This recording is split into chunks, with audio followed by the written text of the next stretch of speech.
So, on the fourth Sunday of Advent, we think about Mary, we think about Joseph. And we think primarily about Joseph this year because we're in the year of Matthew. And Matthew being the more Jewish, the more patriarchal gospel, the focus is on Joseph rather than Mary in the nativity story.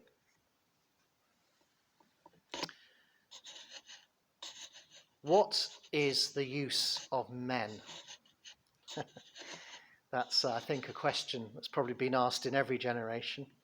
I think Bette Midler was famously overheard saying their wallets. But I think it is a question, what's the point of men? Probably asked in every generation, and I would argue particularly in our own generation, as there are so many debates flying around gender and sexuality, and it's all very confusing. And I think men can actually feel quite disempowered nowadays about what their role actually is. And we have, radical feminists with such slogans as, let me get this right, a woman without a man is like a fish without a bicycle. There you go, work that one out. What's the point? What's the point of men? And we might be tempted to ask, what's the point of Joseph of Nazareth?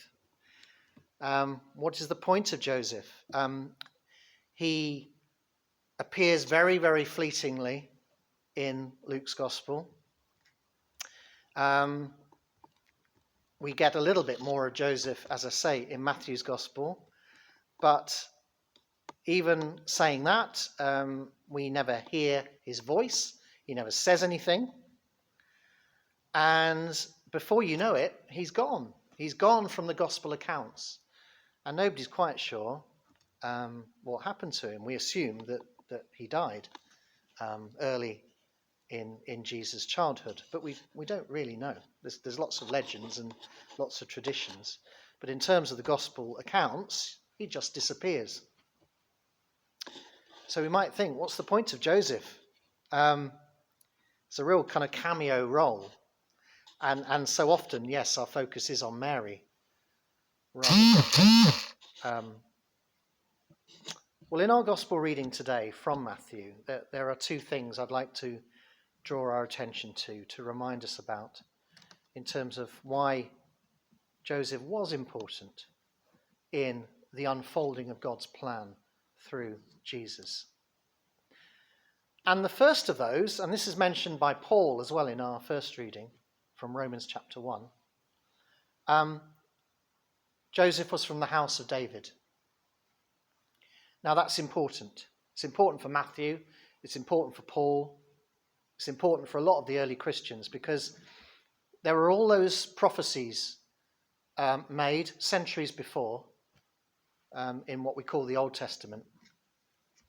And all of those prophecies about the Messiah, the one who was to come and right all wrongs and to bring in God's kingdom, all those prophecies said the Messiah had to come from the house of David. Trouble is, Mary was not from the house of David. She was from the tribe of Levi. And so,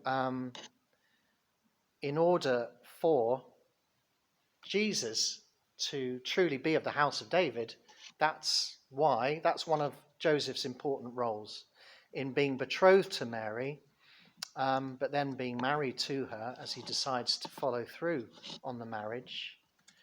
That means Jesus does truly become of the tribe of Judah and of the house of David. And all of those ancient prophecies are therefore fulfilled.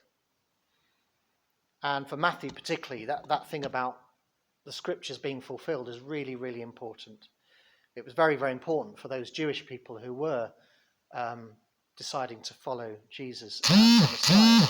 It was important for them to know that the scriptures had been fulfilled, that all of those prophecies had been fulfilled. And we get this sense, don't we, of God's plan unfolding through the centuries, all those promises made hundreds of years ago, now coming true as Joseph and Mary come together. Mary was to be the mother of God, but Joseph, if you like, was to be his guardian and to bring him into the house of David. So that's the first thing.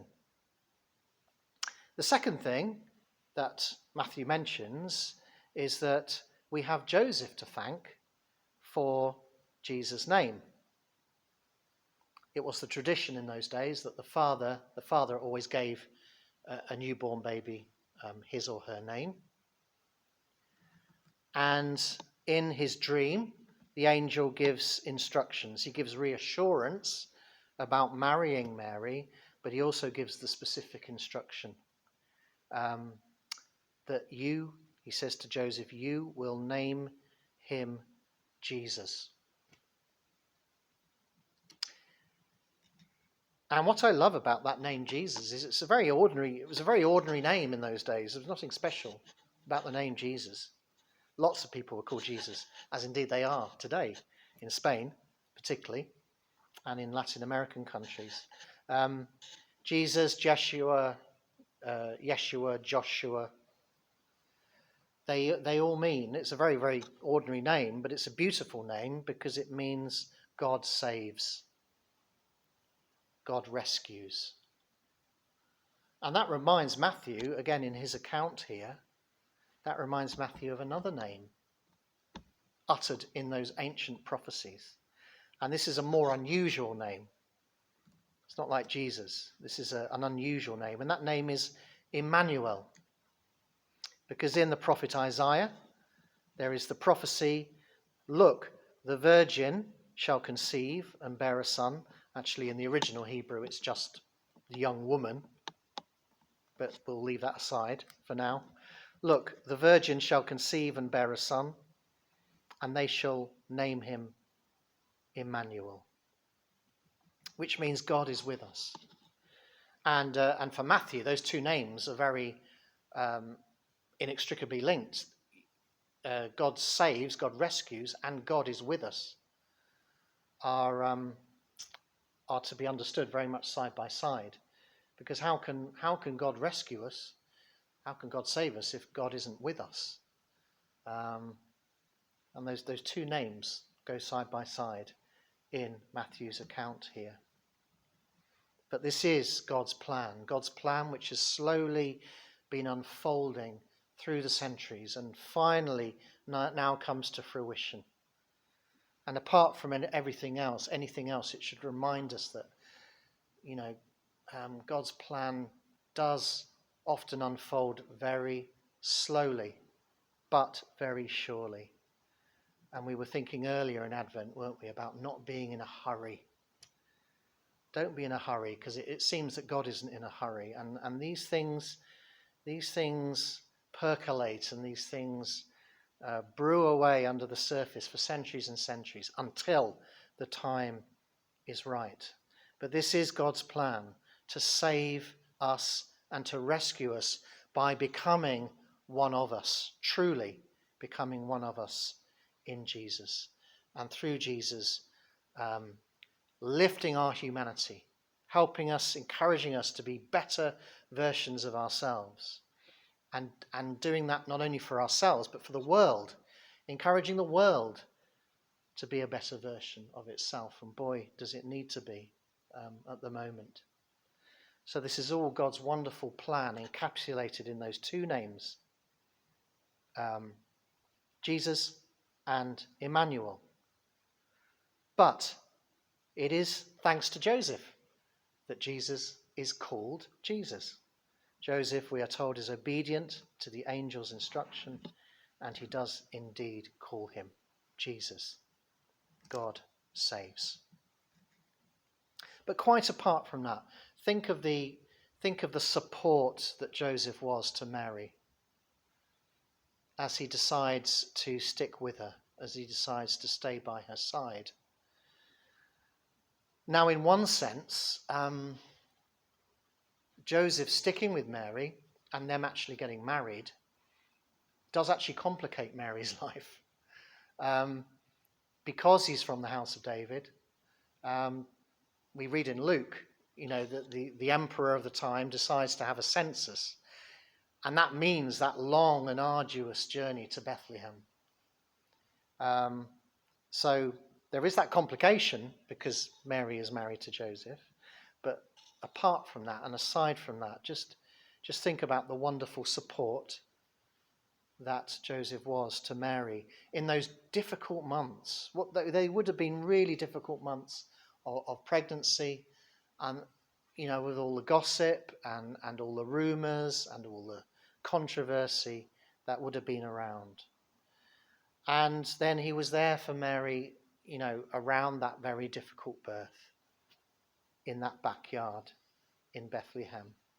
And we don't know how long he was around for Jesus, but I reckon he would have been a good dad to Jesus and would have brought him up in that craft of working with wood.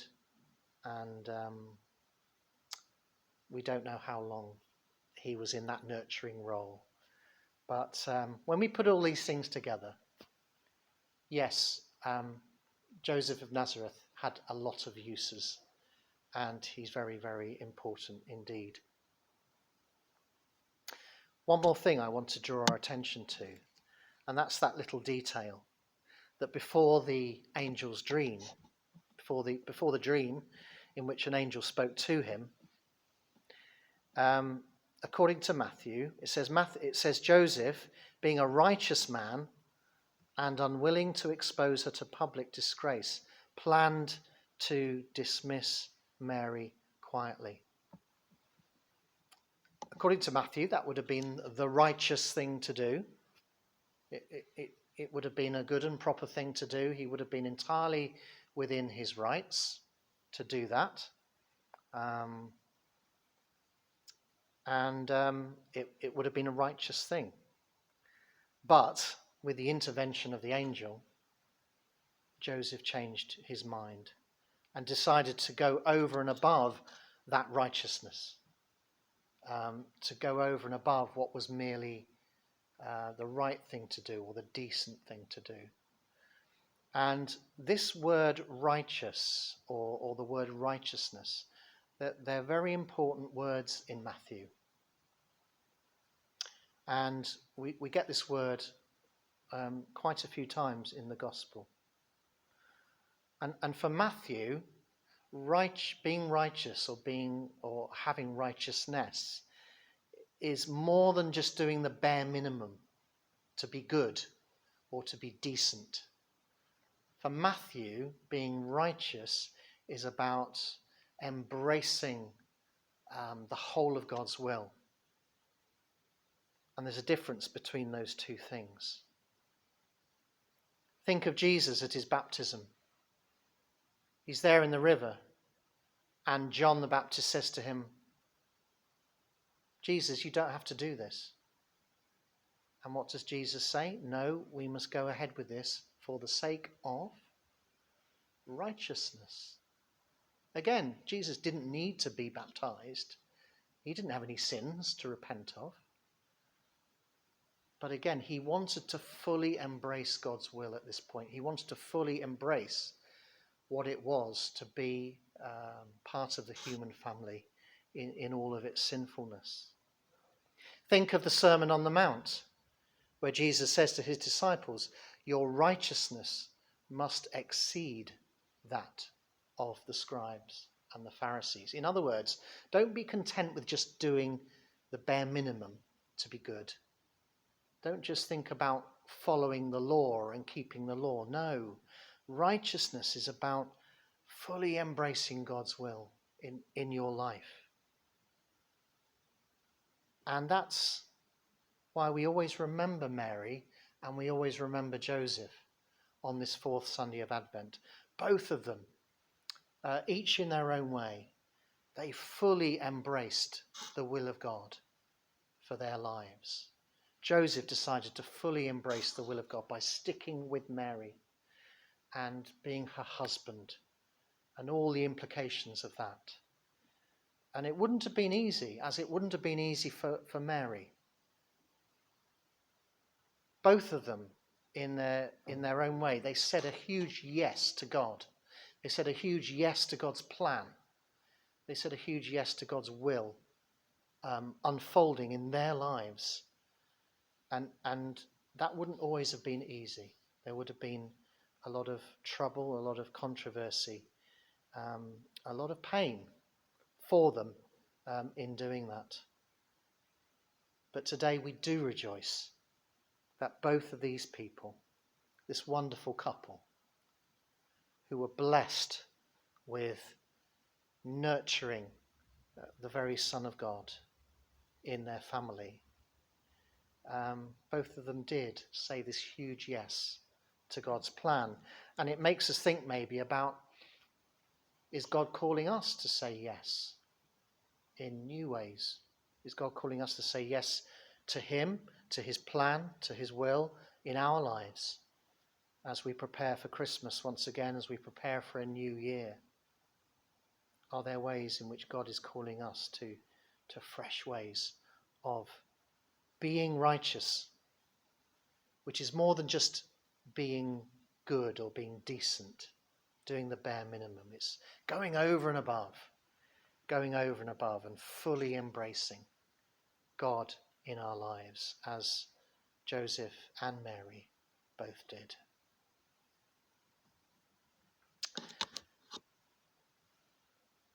I've come across a lovely little song this year in my preparations.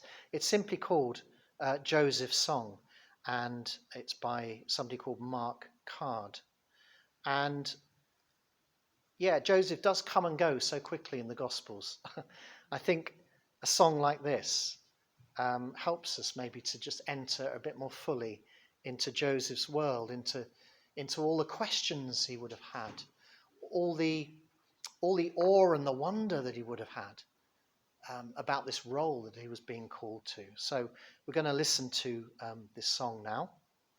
And for those of you watching this on YouTube, I'll put the link in the notes with the video. So, Joseph's Song by Mark Card.